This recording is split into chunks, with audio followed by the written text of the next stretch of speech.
ప్రభు నందు ప్రియాతి ప్రియులైన మీకందరికీ రక్షకుడు ప్రభువునైన యేసుక్రీస్తు వారి నామములో ఈ ప్రాతకాలపు అనేక శుభములు తెలియచేస్తూ ఉన్నాను. సర్వశక్తుని ఆశీర్వాదములతో మీరును మీ సంతతియు మీకు కలిగిన సమస్తమును ఆశీర్వదించబడి ఆనంద సంతోషములతో యుగయుగములు ఆయన సన్నిధిలో ఆనందించే భాగ్యాన్ని ప్రభువు తన కృప ద్వారా మీకు దయచేసి మిమ్మును ధన్యులుగా చేయనుగాక. నా ప్రియులారా, ఈ ఉదయకాల సమయంలో దైవ వాక్కు నుండి యెషయా గ్రంథము 45వ అధ్యాయము 2వ వచనాన్ని మనము చదువుకుందాం. నేను నీకు ముందుగా పోవచ్చు, మెట్టగానున్న స్థలములను సరళము చేసేదను, ఇత్తడి తలుపులను పగులగొట్టేదను, ఇనుప గడియలను విడగొట్టేదను. నేను నీకు ముందుగా పోవచ్చు, మెట్టగా ఉన్న స్థలములను సరళము చేసేదను, ఇత్తడి తలుపులను పగలగొట్టేదను, ఇనుప గడియలను విడగొట్టేదను అంటూ పరిశుద్ధుడగు దేవుడు తన ప్రజల కోసము ఇంత గొప్ప వాగ్దానాన్ని ఇస్తూ ఉన్నారు. దీని సందర్భాన్ని జ్ఞాపకం చేసుకున్నట్లయితే, దేవుని ప్రజలైన ఇశ్రాయేలీయులు బబులోను దేశంలో బానిసలుగా చెరగా పట్టబడిన వారిగా 70 సంవత్సరాలు ఆ దేశంలో దాసులుగా ఉండేందుకు కొనిపోబడ్డారు. కారణం, జీవముగల దేవుని ప్రజలయ్యుండి జీవముగల దేవుని యొక్క భయభక్తులు లేక, ఆయన భయమే లేక, ఆయన కట్టడలను అనుసరించక, తమ సొంత ఇష్టానుసారముగా తమ జీవిత సంతోషముల కొరకు, సంపదల కొరకు, కీర్తి ప్రతిష్టల కొరకు, పెద్దరికముల కొరకు ఆరాటపడుతూ దైవ వాక్కును నిరర్ధకం చేసినటువంటి వీరిని దేవుడు కోపించి శత్రువుల చేతులకు అప్పగించాడు. తాము విశ్రాంతి దినమున విశ్రాంతి తీసుకోవాలి, భూమికి కూడా 6 సంవత్సరములు పండించిన తర్వాత 7వ సంవత్సరము విశ్రాంతినివ్వాలి. దున్నకూడదు, విత్తకూడదు, కొయ్యకూడదు. 6 సంవత్సరాలకి తర్వాత 7వ సంవత్సరము విశ్రాంతి సంవత్సరముగా భూమిని విడిచిపెట్టేయాలి. ఏమీ విత్తకూడదు, దున్నకూడదు. అలా చేసినట్లయితే మీకు 6వ సంవత్సరమే 7వ సంవత్సరానికి కూడా కావలసిన పంటనిస్తాను, 8వ సంవత్సరము మీరు కూడా భుజిస్తారు, విత్తి కోసుకుంటారు అని చెప్పారు. ఏమి తక్కువ చేయను అని చెప్పిన దేవుని మాట వీరు నిరాకరించి నిర్లక్ష్యపరిచి 6వ దినాన్న 2 సంవత్సరముల పంట ఒక్కసారి చేతికొచ్చేసరికి 7వ సంవత్సరం కూడా విత్తటానికి ఆశపడి దైవ ఆజ్ఞను ఉల్లంఘించారు. భూమికి ఇవ్వాల్సిన విశ్రాంతి ఇవ్వకపోయినందుకు దేవుడు 70 విశ్రాంతి సంవత్సరాలను ఓర్చుకున్నాడు. ఇక లేండి, ఒకేసారి 70 సంవత్సరాలు ఈ భూమికి విశ్రాంతినిస్తాను అని చెప్పి వీరందరినీ పరదేశపు రాజైన నెబుకద్నెజరు చేతికి అప్పగించాడు. వీరందరినీ ఆ రాజు తన దేశానికి కొనిపోయి భూమికి విశ్రాంతి ఇచ్చుట జరిగింది. ఇప్పుడు వాళ్ళకి స్పృహ వచ్చింది. దేవుడు తన విశ్రాంతి సంవత్సరాల కాలం పూర్తయిన తర్వాత కోరెషు అనేటువంటి ఒక రాజుని లేపి ఆయనకు దర్శనమిచ్చి ఆకాశమందలి దేవుని కొరకు ఆలయం కట్టమని చెప్పి నా ప్రజలందరినీ పంపివేయము అని ఆజ్ఞాపించారు. కాబట్టి దేవుడు తన జనుల కోసము కోరెషుకు సెలవిచ్చాడు. దేవుడు తన సర్వశక్తిని దృఢం చేసి చెప్పాడు. సకల జాతుల్లోనికి దేవుని రక్షణ వ్యాపించేటట్లుగా ఈ భాగంలో మనం చదువుకుంటున్నాం. ఈ కోరెషు అనే రాజును దేవుడు ఏర్పరచుకొని బబులోను దేశంలో ఉన్న ఈ కోరెషు అక్కడ చెరలో ఉన్న ప్రజలందరినీ తిరిగి వారి స్వదేశానికి వెళ్ళిపోమని ఆజ్ఞాపించారు. అది ఇక్కడి సందర్భం. ప్రియులారా, ఇప్పుడు ఆ కోరెషు అనేటువంటి రాజుల గురించి అంటున్నాడు. అతని పక్షమున జనములను జయించుటకు నేను అతని కుడి చేతిని పట్టుకుని ఉన్నాను. నేను రాజుల నడికట్లను విప్పెదను, ద్వారములు అతని ఎదురు వేయబడకుండా తలుపులు తీసేదను అని యెహోవా తాను అభిషేకించిన కోరెషును గురించి సెలవిచ్చుచున్నాడు. నేను నీకు ముందుగా పోవచ్చు, మెట్టగా ఉన్న స్థలములను సరళం చేసేదను, ఇత్తడి తలుపులను పగలగొట్టేదను, ఇనుప గడియలను విడగొట్టేదను.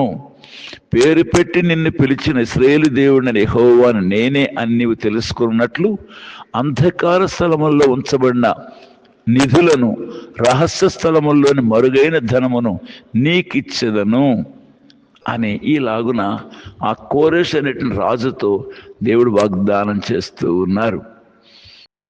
44వ అధ్యాయము 28వ వచనంలో చూచినట్లయితే కోరెషుతో, నా మంద కాపరి, నా చిత్తమంతయు నెరవేర్చువాడా అని చెప్పువాడని నేనే. యెరూషలేముతో నీవు కట్టబడదు అనియు దేవాలయమునకు పునాది వేయబడుననియు నేను చెప్పుచున్నాను అన్నారు.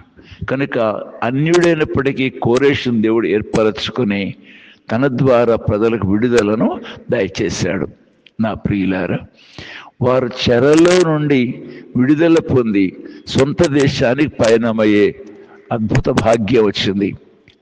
మనమందరము కూడా, సర్వజనులు కూడా పాపం అనేటువంటి చెరలో ఉన్నాం.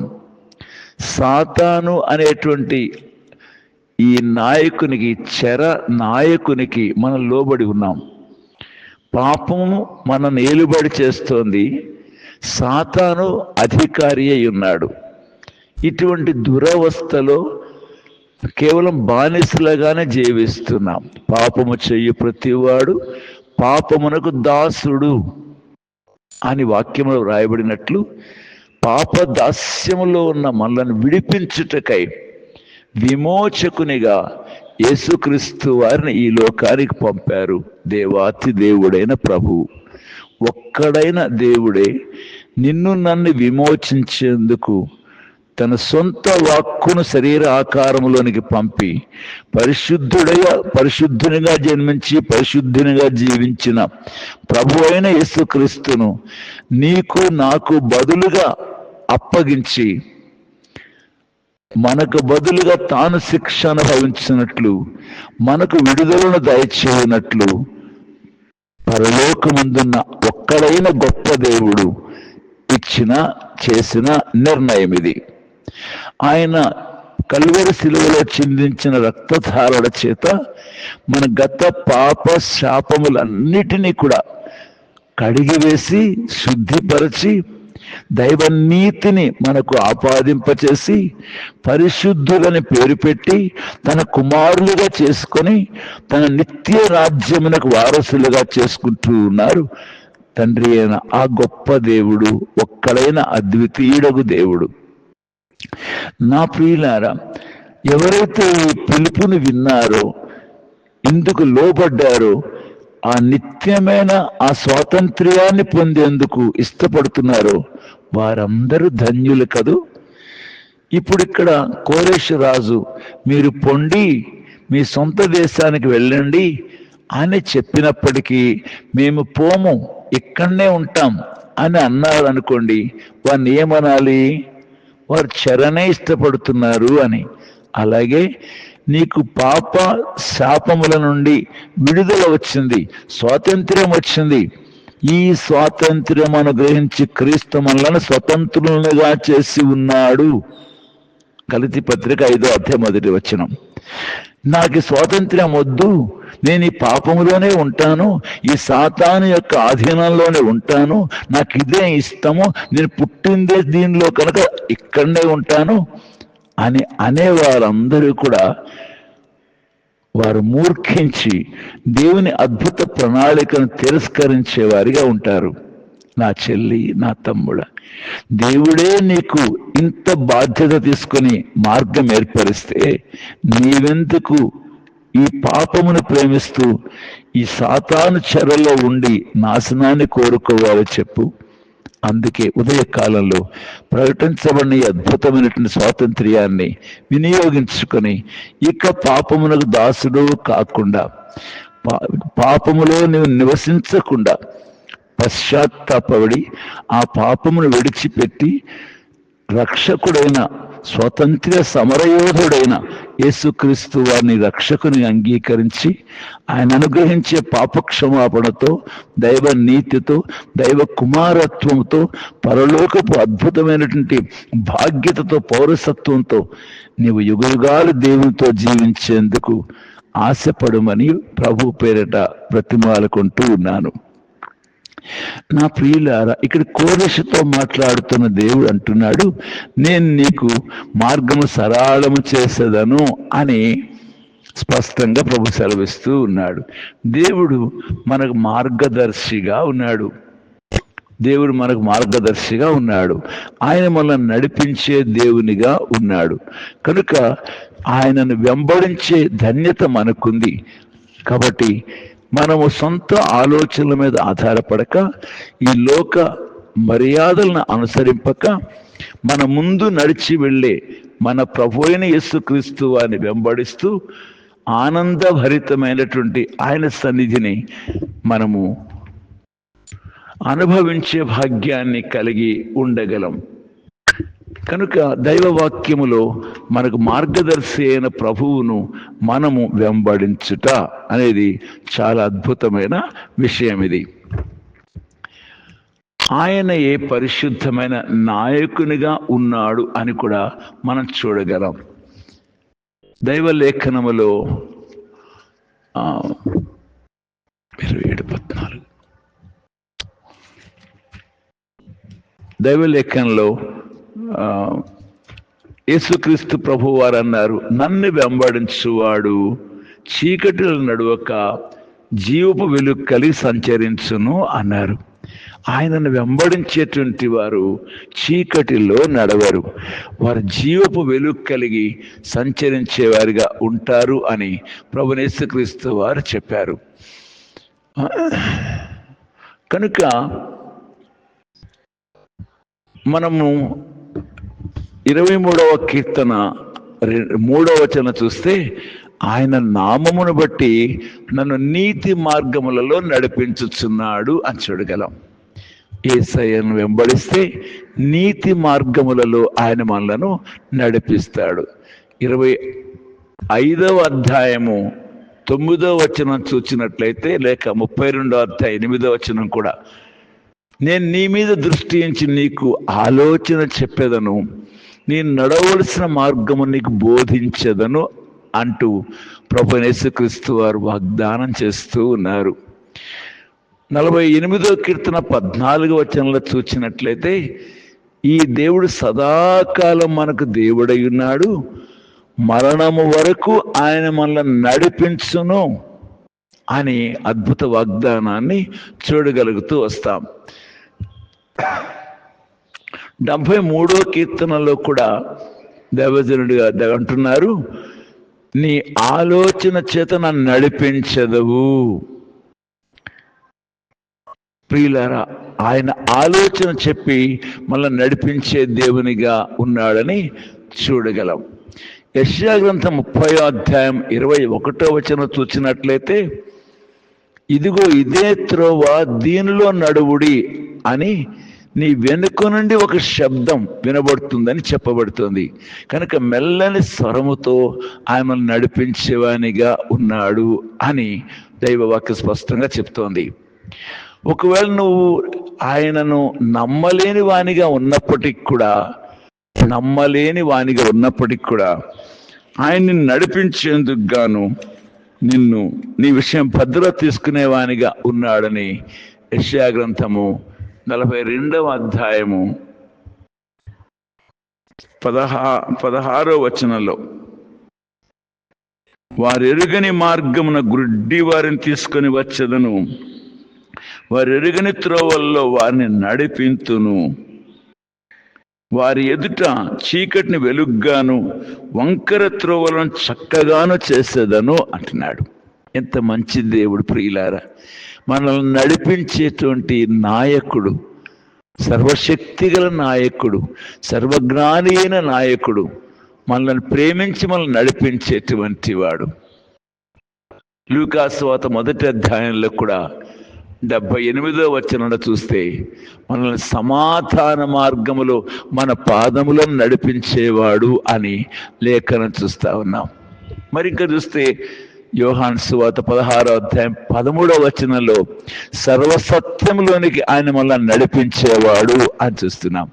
కనుక ఆయన మనకు ముందుగా పోతూ మెట్టగా ఉన్న స్థలములన్నీ సరళం చేస్తూ మనల్ని నడిపించి మన నాయకుడైన ప్రభు అయిన యేసుక్రీస్తు వారి వెనుక నడిచేవారిగా, ఆయన వెంట వెళ్ళే కాపరి వెంట వెళ్ళే గొర్రె వలె మనం ఆయనకు అప్పగించుకుంటే ఏ చింత, ఏ బాధ, ఏ దుఃఖము, ఏ వేదన, ఏ తెలియని విషయము ఉండదు. ఆయనే మనల్ని నడిపిస్తాడు. కనుకనే మనకు ముందుగా పోయే మన నాయకుడైన, మన రాజైన, మన కాపరి అయిన, మన ప్రభు అయిన, మన మార్గదర్శి అయిన యేసుక్రీస్తు వారిని వెంబడిస్తూ అంతం వరకు నడిపించే ఆయనతో నడుస్తూ యుగ యుగాలు ఉండే ఆ నిత్యత్వానికి మన వారసులగుదుము గాక.